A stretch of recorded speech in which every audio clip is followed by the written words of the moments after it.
Okay. Good morning, guys. Good night, everybody, wherever you are, whatever time period that you're in. Baruch Hashem, we're moving forward in Likutey Moharan Torah Tet. And so far we have said that a person's able to change nature and change his circumstances in his life through tefillah alone, through prayer alone. And prayer actually is the life force of a human being. It's the life force of a Jew, because prayer is emunah, and emunah is the life force of every single person. Now, when a person prays with energy and with koach and with strength, he increases his emunah, he increases his faith, he increases his life force. Okay? We said so far as well that there's different things in life that require a zivug, they require a union. Some of those things are you and your spouse. Another thing is you and parnasa, your livelihood, because the money that you make is actually destined for you. So it's like a zivug, it's like a spouse. As well, there's another connection in the sense that it says that all of a person's wealth comes from his wife. The reason is because the feminine soul and wealth, they both come from the left side spiritually. So all of these things require a zivug. You need to be able to unite different things. And to make this unity is very difficult. That the Gemara says it's hard for Hashem to find your zivug or to find your parnasa as it is for him to split the sea. So Rabbi Nachman is going to bring in and say that in truth, it's not really hard for Hashem to do anything. However, because these things require your effort, they require what Kabbalah and Chassidut explains, they require an arousal from below that creates an arousal from above.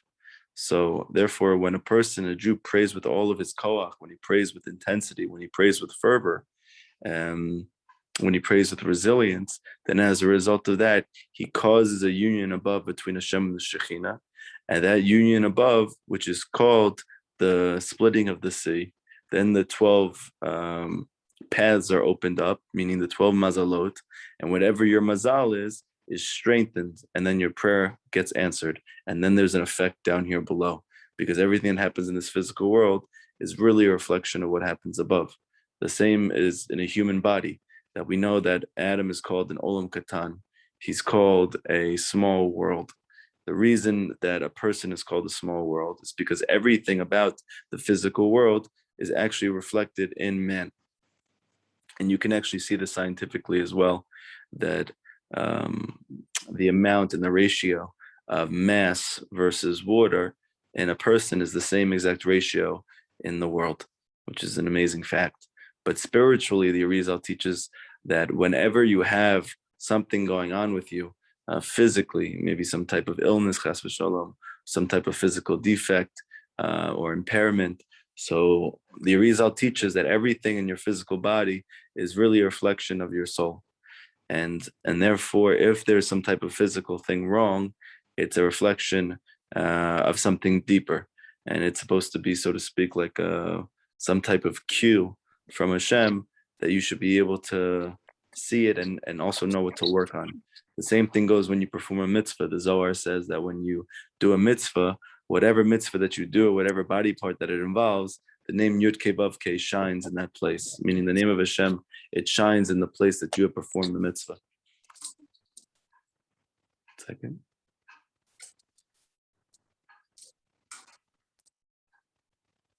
This is the deeper reason why it said that the Kohanim, when they went to serve in the Beit HaMikdash, if they had some type of physical defect, they weren't allowed to perform the service. So the question is obvious. Why something so superficial or external should stop someone whose birthright is to be able to perform the service from doing the service? It seems very artificial. It seems very plastic. Why would Hashem care if a person has some type of physical defect that would stop him from engaging in a spiritual avoda, in a spiritual work? So the reason is because that physical mum is some type of reflection of some type of spiritual lacking. So in fact, it's a very big kindness from Hashem that we can see what we're struggling with by looking at our physical body. And that's the secret of the pasuk that it says, I look in my body, I look in my flesh, and I see Hashem. I see Hashem from my flesh. So what does it mean that I see Hashem from my flesh? Meaning, davka, mamish, my body, I'm able to see my soul. I'm able to see my spiritual connection to Hashem. Okay. Now, for a person to be able to get their prayers through their own personal gate, Rabbi Nachman says is very, very difficult. And it requires you to be able to overcome many obstacles to be able to find that place that your prayers go up through, because once your prayers go up through that place, they get answered automatically. So now Rabbi Nachman is going to teach what is it that's standing in the way of you getting your prayer up through your own individual unique gate. So this is what Rabbi Nachman says. Aval, k'shadam omed lipalel, when a person he stands to pray, azai ba'im machshavot zarot uklipot umsalavinoto. Whenever a person comes to pray, he's going to notice he starts to have many foreign thoughts and klipot that surround him. Okay, so what's the distinction between negative thoughts and klipot? So Rav Chaim Kramer explains that the external or negative thoughts, those are simply thoughts that distract you when you come to pray. It's not necessarily about something negative. It's not necessarily about something which is not connected to Hashem or connected to spirituality. It's just distracting thoughts, because we need to understand that when a person comes to pray, he might think to himself, okay, so I'm having distracting thoughts because I have attention deficit disorder, or I'm having distracting thoughts because I have a lot going on in my life and I just can't focus.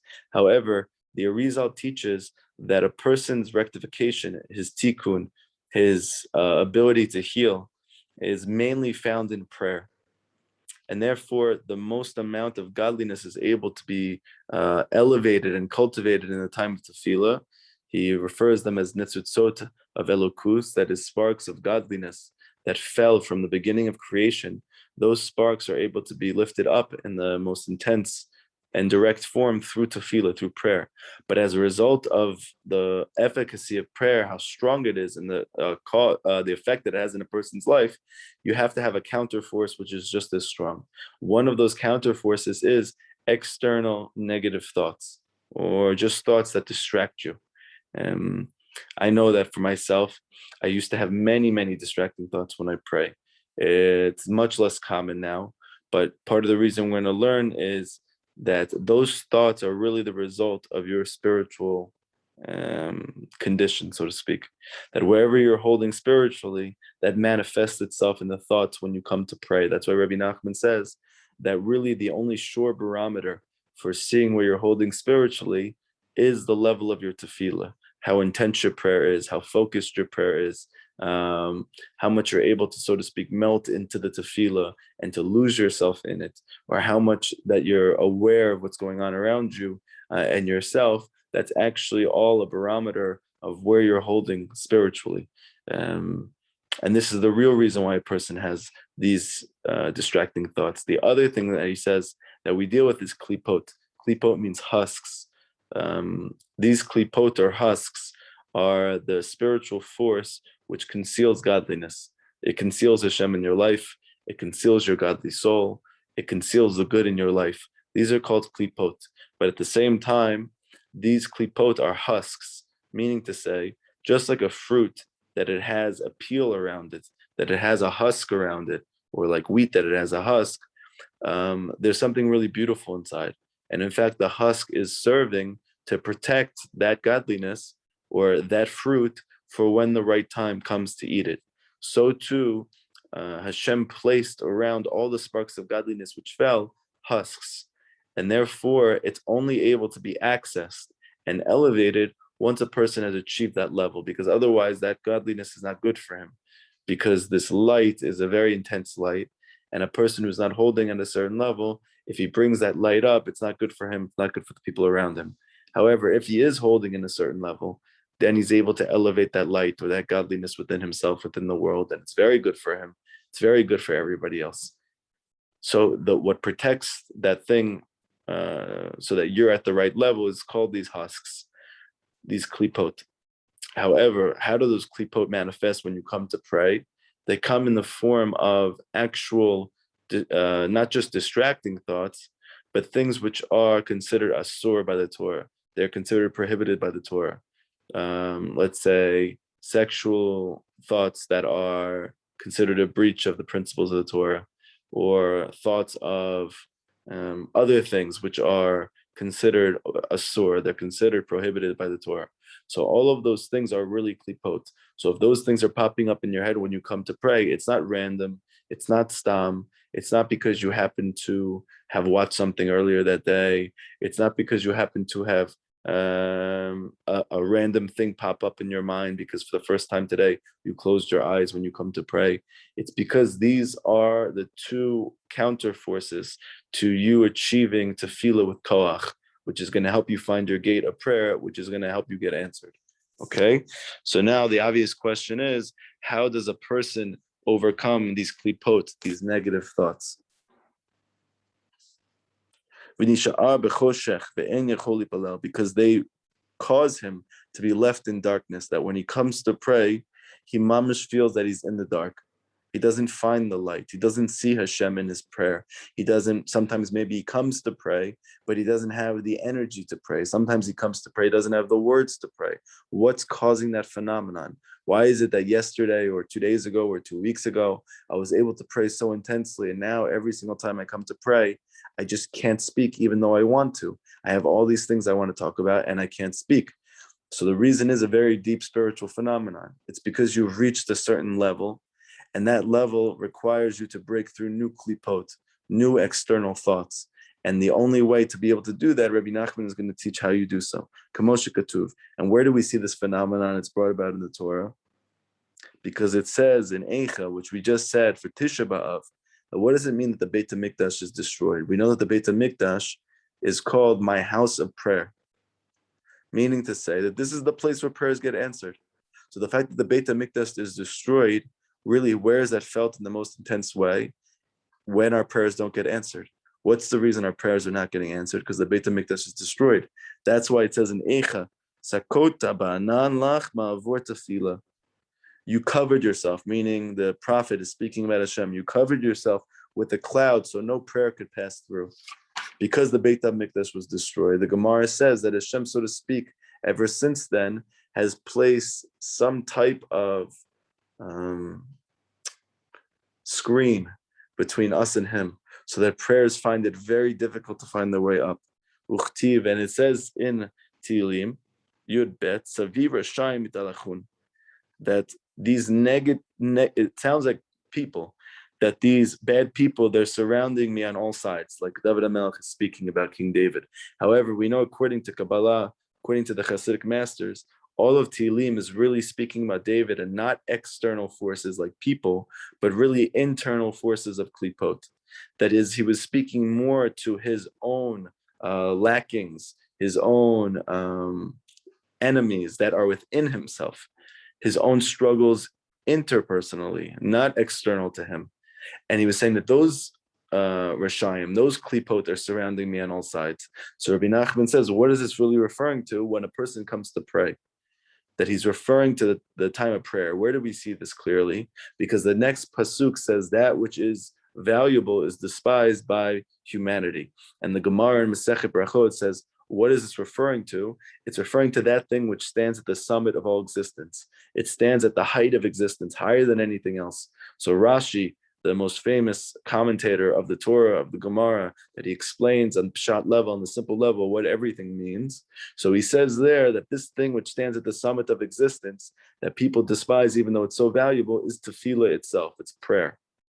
Which Rabbi Nachman said, my whole mission is tefillah. Meaning my whole mission is to be able to get the Jewish people to get their prayers answered. This is what Rabbi Nachman was sent here to help us to be able to accomplish. However, you should know Saviv Rashayim Mitalachun, that you're going to have many, many, many klipot and external thoughts which are besieging you at the time of tefillah. And not to think that these are happenstance or they're coincidental or they're simply based on what I've seen today or what I've experienced. It's much deeper than that. When a person comes to pray, he's literally having the opportunity to elevate all of the darkness in his life to light and to bring redemption to the world, to bring miracles into the world. We know that Rabbi Nachman says that the Mashiach is going to conquer all of the enemies of the Jewish people through tefillah alone, not through any weapon at all. That his only weapon is going to be tefillah. This is going to be his clay Zion. And we understand that for ourselves as well, because every single lesson of Rabbi Nachman applies to the prat and to the klal. It applies to the individual and to the collective. So if he's going to teach us about Mashiach, it's not just speaking about the Mashiach. It's not just speaking about the Redeemer who's going to come bring a transformation in the consciousness of mankind, which is going to happen Bezrat Hashem b'merav yaminu soon. However, it's also speaking about the Mashiach inside of you. That is to say that you also have a piece of you that's messianic. You also have a piece of you that can lift yourself up out of the darkness and out of the exile. That piece of you that's able to do that, it does it through prayer. It does it through prayer alone. So obviously we see from this that tefillah is mamish, the most wondrous tool that a Jew has. And it's clear from Chazal, because they say in every single place, all the sages of the Jewish people say, the power of a Jew is in his mouth. So if that's the case, why am I struggling so much with depression? Why am I struggling with anxiety? Why do I still have so many physical health issues? Why do I still have so many issues at home with my wife or with my kids? Why do I have so much difficulty connecting to Hashem and overcoming my lackings? The reason is because when a person comes to pray, the negative forces are aroused. They're very nervous about him. They're very concerned about him. They don't want him to be able to dig down deep and to overcome these struggles and these challenges in his life. This is the reason why many people they learn these Torahs, Rabbi Nachman, they get so inspired, they might even get themselves to the field. But when they come to go talk to Hashem, they can't speak. They have nothing to say. They just don't feel that inspiration. They might go home after that and feel tremendous inspiration to do other things. And they may literally be waiting all day to go talk to Hashem. And by the time they do it, they can't speak. The reason is very deep. Because when a person comes to pray, he has tremendous amount of klipot that surround him. The Baal Tanya teaches in the Tanya, the creator of Chabad Hasidus, that many people, they come to pray and they have these distracting thoughts where they lose that energy, that koach, and they simply go, okay, so next time, I'll give it a try next time. And he says, B'davka, it's the opposite. You should mamish fight. He said that the time of milchama, the time of war for a Jew, is when he comes to pray. He shouldn't be coming to pray meekly. He shouldn't be coming to pray thinking, okay, this is going to be like some type of high meditative experience, and I'm going to reach a state of tremendous yishuv and peace and tranquility of mind. He needs to come to pray like he's going to war, because all of the negativity that's in his life, it's going to present itself at the time of tefillah, at the time of prayer. And he needs to be a ish milchama, he needs to be a man or a woman of war to be able to overcome those things. We're going to see in a moment, what does a person do when that darkness strikes? What does a person do when he experiences these challenges or these difficulties? What's the tikkun? What's the rectification? Hainu, meaning bisha'at tefillah, meaning at the time of tefillah, she omedet b'rmosha olam. Like it says in Masechet Brachot, Daf Vav, that it stands at the summit of existence. Like we just said before, Rashi says, what's this thing that stands at the summit of existence, that the Rishayim are surrounding it on all sides? Tefillah. V'da, Rabbi Nachman says, but you should know. And this is very, very powerful and it's very important. Sheyesh petachim harbe b'choshech hazel etzet misham. Hashem, his compassion, his empathy is limitless. So where is his empathy in the fact that when I have this one opportunity to really change my life, to really uplift myself, and I'm coming to do it, where is Hashem in this place? Why is it that he's causing it that I can't break through? So Rabbi Nachman says it's not true. That in fact, that when those forces of darkness, they besiege you, there's always many openings to go out from. Like it says in Masechet Yoma, Daf Lamed Chet. When a person he comes to impurify himself, potchin lo, many doors are open for him to do so. And the other explanation is that when a person comes to actually get close to Hashem, many doors are opened as well. So if I'm coming to talk to Hashem, and now all of the impurity inside of me is manifesting itself as external thoughts or as klipot, so then where are those doors that are opening for me? Because they should be. I'm coming to do good. I'm coming to achieve a higher level. I'm trying to get closer to Hashem. So I should have many doors that are open for me. That's the promise of Chazal. Yesh lo petachim harbeim. Rabbi Nachman says you do. Nimsa, consequently, there's many openings inside those forms of darkness that are surrounding you. Misham, for you to go out from. Aval hadam hu iver ve'eno dea limso petach. However, people are blind and they do not see the light in the darkness. They don't see the hope in the depression. They don't see the ability for them to leave their difficulties and their challenges within the midst of the darkness itself. They don't see the many openings when they come to pray. Vada, but you should know, emet, through the truth, zoche limsoa petach, a Jew is able to leave that darkness every time.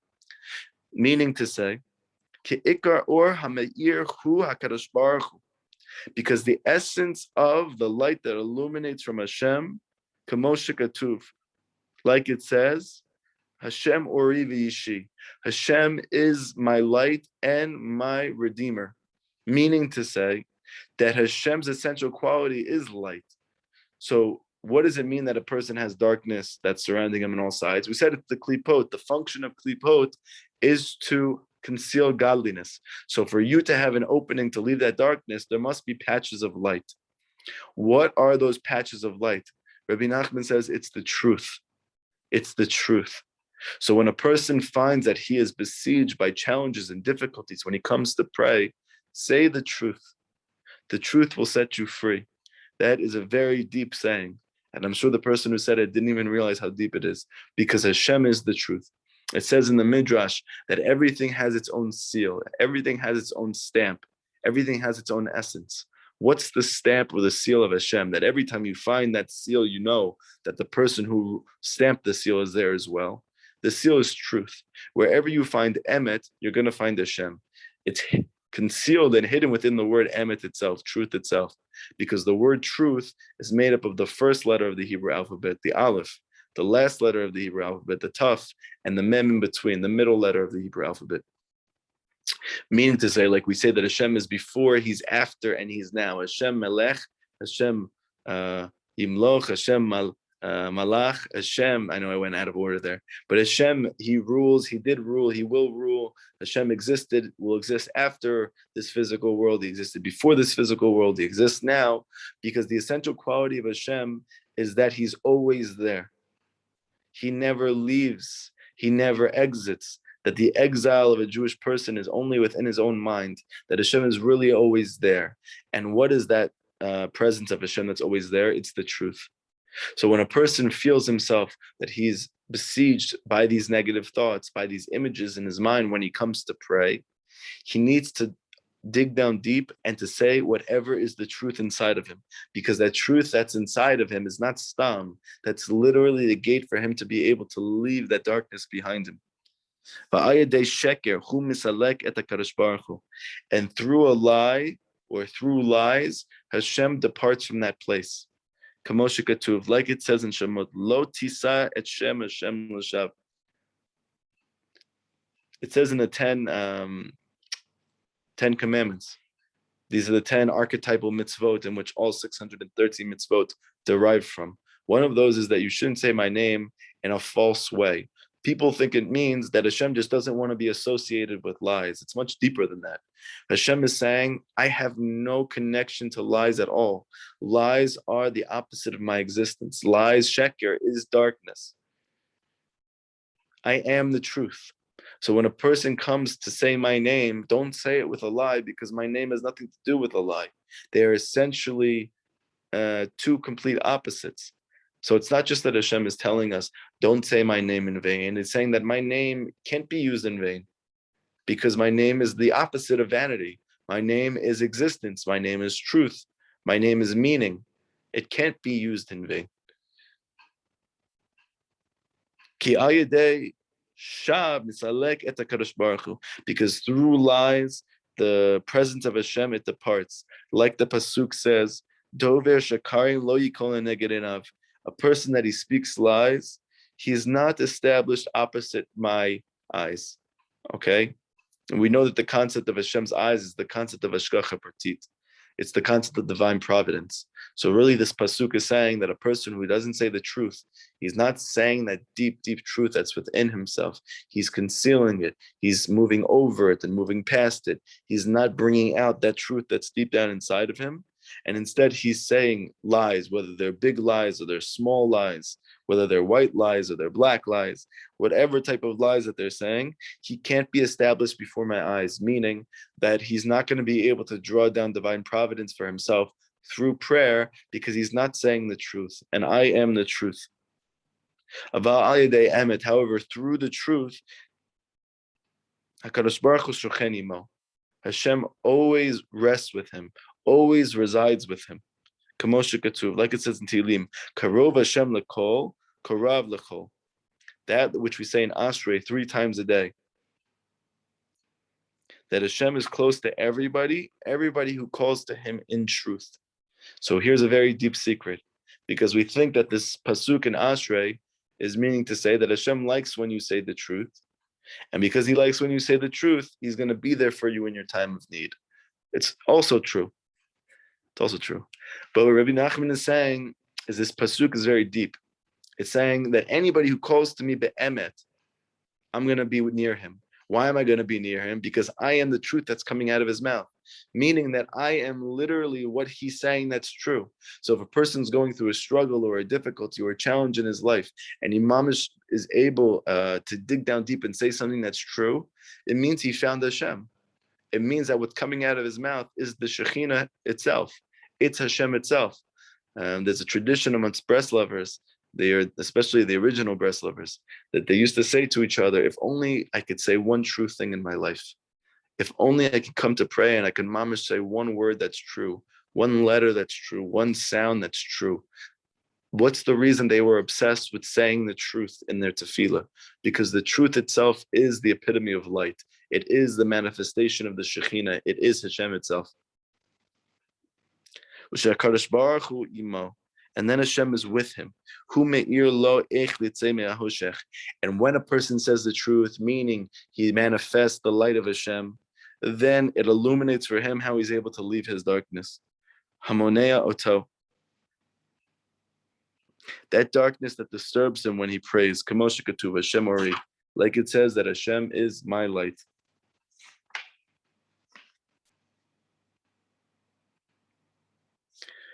Bezrat Hashem, later this week, we're going to continue this lesson. I want to stop here because we're going to get into new concepts, and I want to be able to have time to really delve into them. Does anybody have any questions about what we said today?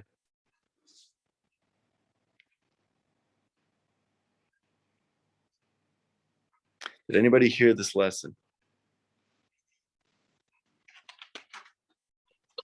I did. That's good. Baruch Hashem.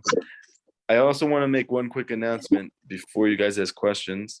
There was a time period in the beginning of Tzion that I was taking time to speak to students, taking time to speak to different people, people who were connecting to the lessons about things they were struggling with, things that they were going through. And I stopped because we were doing the fundraiser, because I was moving to Israel and I just didn't have time to really invest myself in it. However, I want to start again. And it's a new feature of Tzion Breslov. I'm going to start doing life coaching, primarily through Zoom, especially if you're from America. So anybody who wants to do life coaching with me, so email me at rabbikalmus@gmail.com or email Tzion Breslov at tzionbreslovproject@gmail.com, and we'll explain to you what needs to happen in order for us to be able to start those sessions. So anybody here who's interested in it or has friends or family that you think would be benefited from it, so please reach out to us again at rabbikalmus@gmail.com or tzionbreslovproject@gmail.com.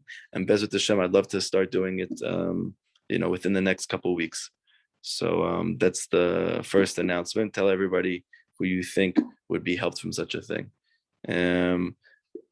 So for this, there is going to be a charge. Anybody who's interested, when they email me, I'm going to tell you what the financial compensation would be for the sessions. Okay, so just email us, and I'll let you know all the financial details, and we'll go from there. Does anybody have any questions from today's lesson? I see on the bottom, it says that Hale has a question. Did you have a question there?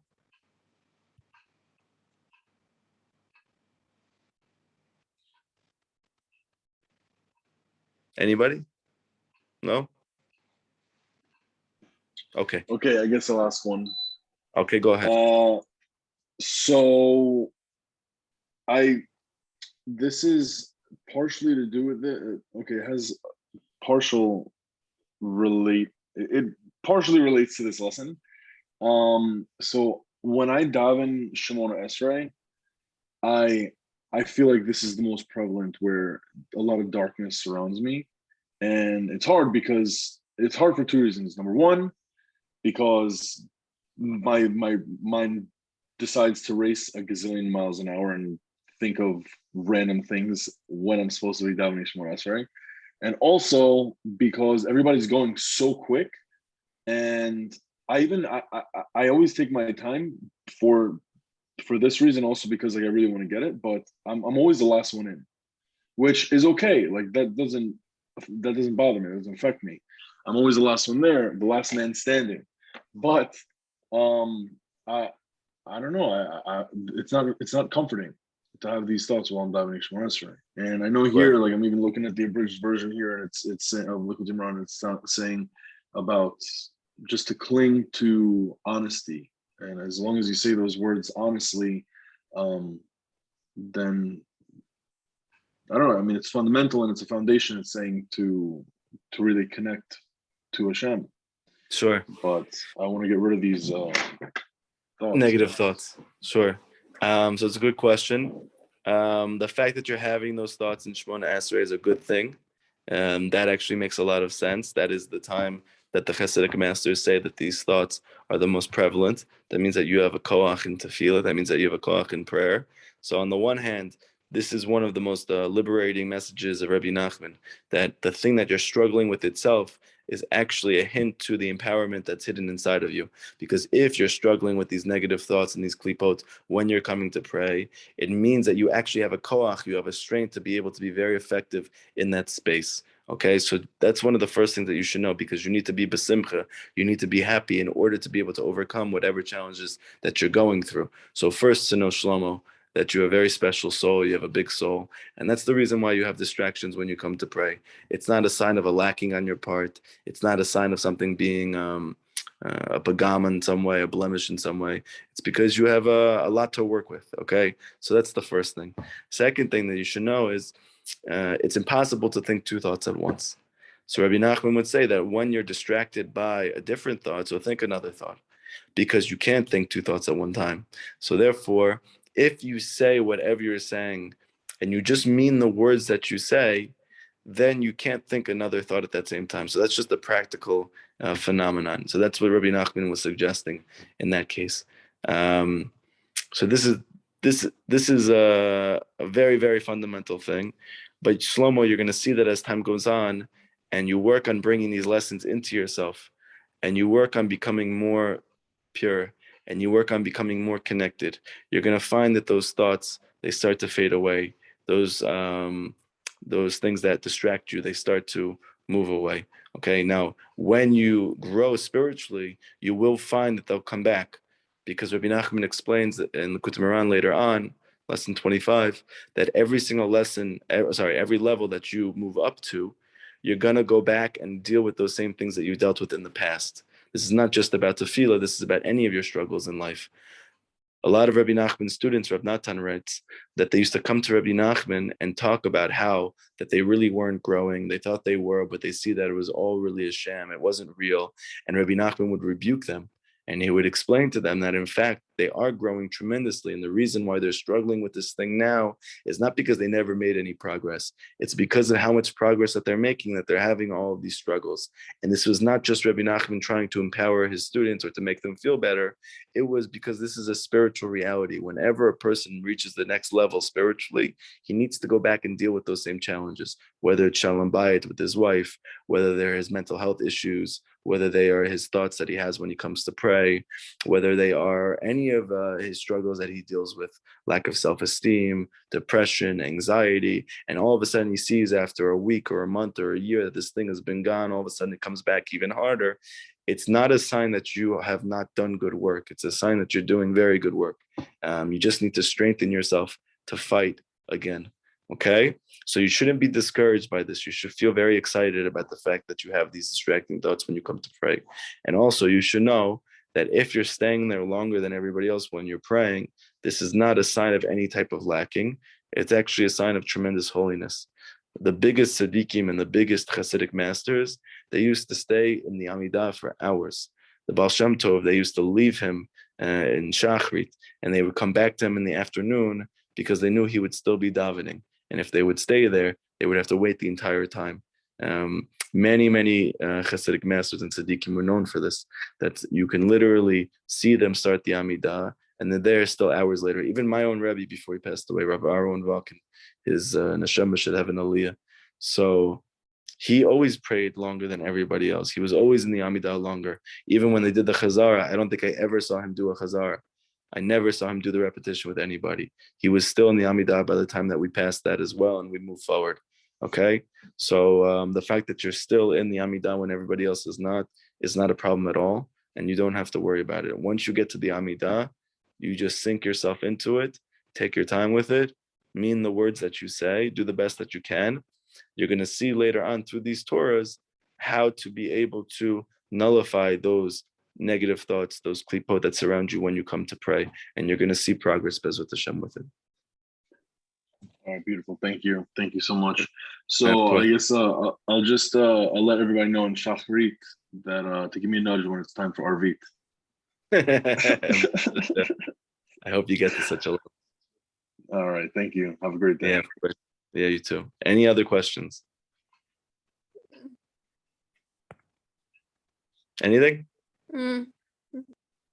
Toby, you have a question? Yeah.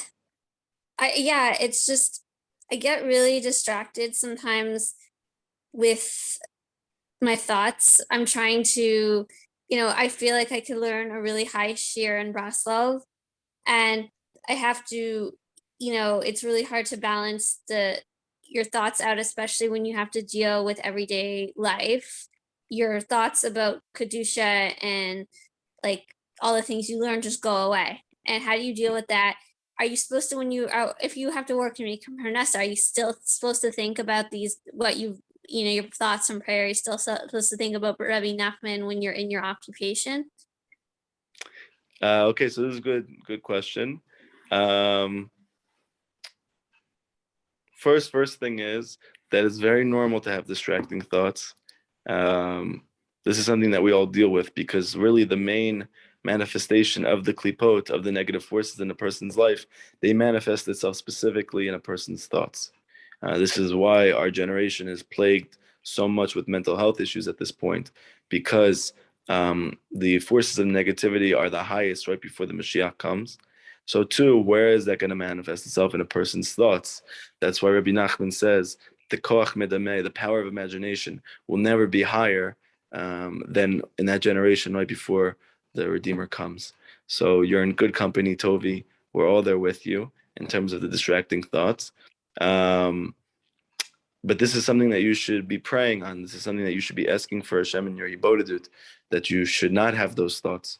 You shouldn't get frustrated by them. You shouldn't be discouraged by them.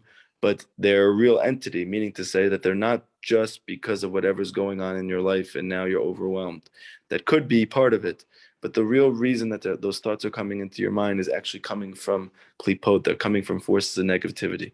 And therefore you need Hashem more there. And now Rabbi Nachman saying that one of the keys to being able to overcome and to find your way out of that darkness is by saying the truth. So let's say, for instance, you're in Hipodedut and you want to talk about many different things, but you have all these other distracting thoughts and you can't get into it. Rabbi Nachman would say that you need to think about really mamish, what's the truth right now? How are you feeling right now in truth? How are you feeling right now with Hashem? How are you feeling right now with what's going on in your life? Sometimes the truth might be, I'm really scared, Hashem. I'm really scared. That's your way out of the darkness. Sometimes the truth is going to be, I really want to be able to um, to work on all of these spiritual things, but I have a hard time focusing on these things as long as I can't support myself financially. Hashem, please help me to be able to support myself financially.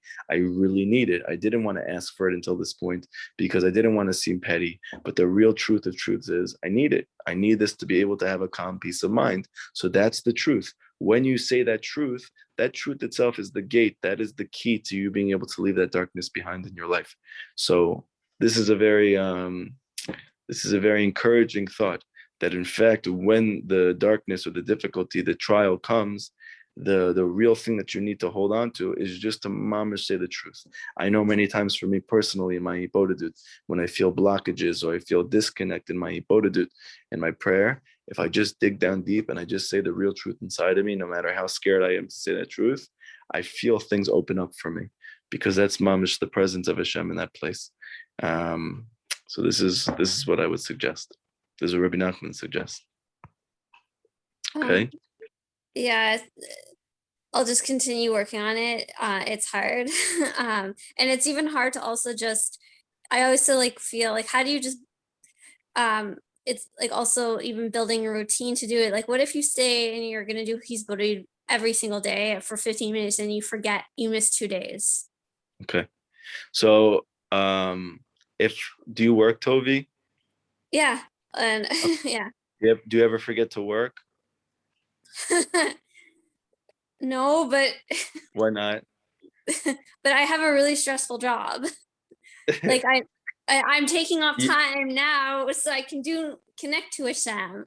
But if you didn't have a stressful job, would you forget to go to work? I have to make a parnassa. Right. But you also need things to work out in your life. No?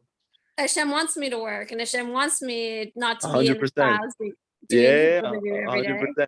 But he also wants to hear from you. So why do you forget that one? Because I work I work on the front lines. It's like I don't have any time from. Right. I guess what I'm trying to say is it comes from us misconceptualizing our relationship with Hashem. That we kind of say work is for sure necessary.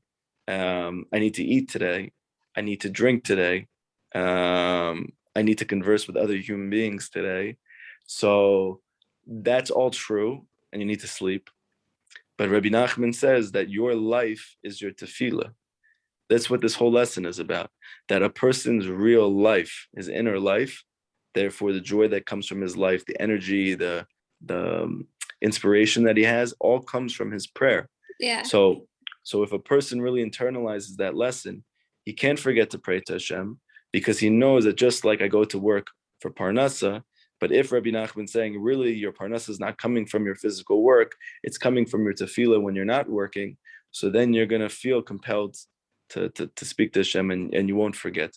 On a practical level, what I suggest to people in the beginning when they are really first trying to establish something consistent and they're not used to doing so, I would treat it like work, or treat it like a interview or a business appointment, that I put that time in my phone, I put the place in my phone, I have alarms and announcements that go off throughout the day. And that way, by the time that I have that appointment with Hashem, I can't forget.